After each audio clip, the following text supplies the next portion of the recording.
안녕하십니까, 박사입니다. 도널드 트럼프 미국 대통령이 타이완, 중국과 관련해 중대 발언했습니다. 그는 중국이 만약 무력으로 침공할 경우 타이완을 지켜주겠냐고 묻는 질문에 답변하고 싶지 않다고 말했습니다. 트럼프는 그것에 대해 절대 언급하지 않겠다면서 그런 입장에 처하고 싶지 않다고 말했습니다. 그러면서 여기 있는 사람들에게 그런 것은 말하지 않겠다고 했습니다. 트럼프는 그러면서 자신이 시진핑 주석과 매우 사이가 좋다고 말했습니다. 또 중국이 미국에 투자하기를 바란다고도 했습니다.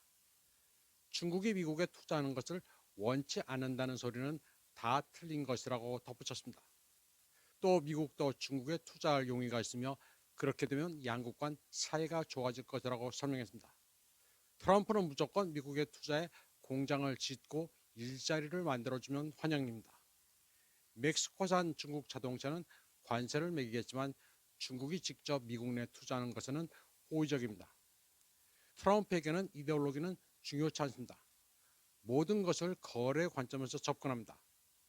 트럼프는 말로는 유럽에서 아시아로 전환해 중국을 견제하는 것 같지만 그의 속내는 여러 겹입니다. 트럼프의 이 같은 입장은 중국이 타이완을 침략하면 군사적으로 개입하겠다고 한 조 바이든과는 현저히 다릅니다.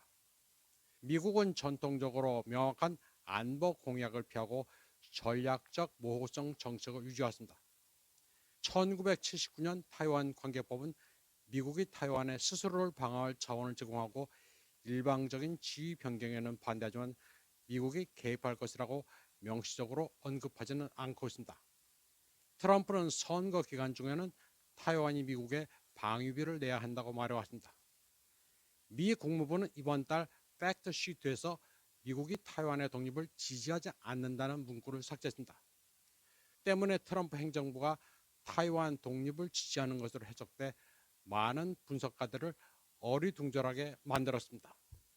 트럼프가 우크라이나를 버리면서 러시아와 손을 잡자 가장 경악하는 나라는 타이완입니다. 뉴욕타임즈는 2월 25일 트럼프가 우크라이나를 언더컷하는 것을 목도하고 있는 타이완은 제2의 우크라이나가 되길 바라지 않는다는 분석 기사를 게재했습니다. 트럼프 대통령이 러시아로 관심을 돌리면서 타이완은 중국과 분쟁을 겪을 경우 미국의 지원에 의존할 수 있는지 고민하고 있습니다. 러시아가 우크라이나를 침공한 직후 타이완의 지도자들은 바이든의 미국 그리고 그 동맹국들과 함께 우크라이나와의 연대를 선언했습니다. 타이완과 우크라이나는 민주주의 국가로 각자 거대하고 권위주의적 이웃에 의해 위협받고 있다고 했습니다. 그런데 우크라이나에 대한 트럼프의 입장이 급반전하자 타이완은 어쩔 줄 몰라 하고 있습니다. 첨언하자면 우크라이나가 민주주의 국가라고 여긴 것은 타이완의 큰 착각이었습니다. 그리고 분위기에 휩쓸려 분쟁 일방을 응원하는 것도 경솔했습니다. 타이완과 우크라이나는 멀리 떨어져 있고 교역도 많지 않아 연대를 할 필요도 없었습니다.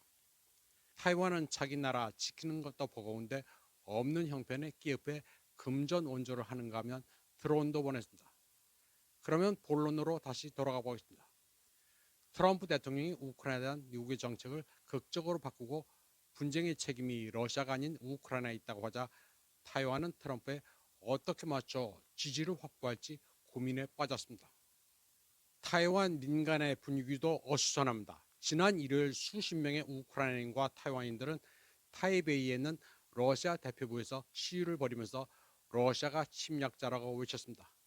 우크라이나 애들은 극성맞기가 이를 데 없습니다. 국가를 부르고 국기를 흔들면서 시위를 하고 있습니다. 뉴욕타임즈는 이를 두고 표면적으로는 러시아 규탄이지만 암묵적으로는 트럼프를 겨냥한 것이라고 분석했습니다. 타이완인들은 트럼프가 우크라이나를 버린 것처럼 타이완도 버릴까 걱정하고 있습니다. 트럼프 대통령은 소위 타이완의 민주주의라는 것에 별 관심이 없습니다. 따라서 그가 중국의 시진핑과 대규모 무역 협상을 타결할 경우 타이완의 이익을 위험에 빠뜨릴 수도 있습니다. 현재 타이완 관리들은 트럼프 행정부와의 공개적인 불화를 피하면서 타이완은 우크라이나와는 달리 미국의 경제적으로 더 중요하다는데 위안을 삼을 뿐입니다. 지난주 타이베이에서 열린 안보 포럼에서 라이트 칭더 총통은 타이완이 러시아, 중국, 이란 같은 권위주의 국가에 맞선 민주주의 투쟁에서 핵심적 역할을 하는 국가라고 자평했습니다. 그러나 우크라이나에 대한 지지 성명은 미국의 눈치를 보면서 다소 절제된 모습을 보이기도 했습니다. 타이완은 이제 낙동강 오리알 신세입니다. 우크라이나로부터 교훈을 얻어 권위주의에 단호히 맞서겠다고 했는데 다 부질없는 짓이었습니다. 이번 방송은 여기까지 하겠습니다. 시청해주신 여러분 감사합니다.